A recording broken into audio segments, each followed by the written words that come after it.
Paper cuts, overflowing wallets, that sinking feeling when you realize you have no clue where that train ticket receipt went. Yep, expense tracking can be a nightmare.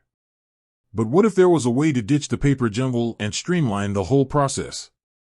Enter Expensify, the expense management hero you never knew you needed. It lets you track spending, categorize expenses, and even submit reports with a few clicks. But with all its awesomeness, there's one question that pops up for newbies. How do I import expenses into Expensify? Fear not, fellow receipt warriors. This video will be your guide to conquering those expense imports. We'll break down the two main methods, the super convenient direct bank/credit card import and the manual CSV upload. First things first, direct import is your best friend if you want to automate things. Imagine this, Expensify magically sucks in your transactions, saving you the hassle of manual entry. Sounds like a dream, right? Here's how to make that dream a reality. Step 1. Dive into Settings. Open Expensify and navigate to the Settings section. It's usually hidden under your profile icon in the top right corner. Step 2. Find the credit card import hero. Within Settings, look for Account and then Credit Card Import. This is the gateway to automatic expense importing bliss. Step 3. Let Expensify meet your bank. Click on Import Bank/Card. Now, Expensify will display a list of popular banks. Find your bank and click it. If your bank isn't on the list, don't worry. We'll cover the alternative method later. Step 4. Secure connection time. You'll be prompted to enter your bank login credentials. But hold on a sec. Expensify uses a secure connection, so your information stays safe. Step 5. Select that start date. Expensify might ask you to choose a date from which you want to import transactions. Pick a date that reflects when you want your expense tracking journey to begin. Step 6. Welcome the magic. Click Take Me There, and voila!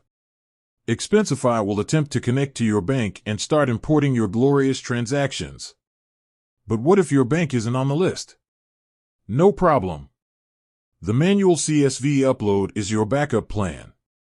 CSV upload, for the spreadsheet savvy. A CSV file is basically a fancy table you can create in Excel or Google Sheets. It stands for comma-separated values, which basically means your data is separated by commas. Here's how to use this method. Step 1. The Export Hustle. Head over to your bank's website and download a CSV file of your transactions. This option might be hidden under Statements or Downloads. Step 2. Formatting Finesse. Open your downloaded CSV file. You might need to do some minor formatting magic. Make sure there's only one header row with clear labels like date, amount, and merchant. Step 3. Back to Expensify. Just like before, navigate to Settings, Account, Credit Card Import. This time, click on Import Transactions from CSV. Step 4. Mapping Magic. Expensify will display your uploaded CSV file. Here's the key part. Map the data from your spreadsheet to the corresponding fields in Expensify. This means matching things like date in your spreadsheet to the date field in Expensify. Step 5. Double-check and upload. Once you're confident the mapping is correct, click Upload. Expensify will import your transactions, and you're good to go. Bonus tip, organize like a pro. Whether you use the direct import or the CSV upload, take some time to categorize your expenses. Expensify lets you create custom categories like food, travel, or office supplies. This makes expense reporting a breeze. With that said, thanks for watching, and until next time, happy expense tracking.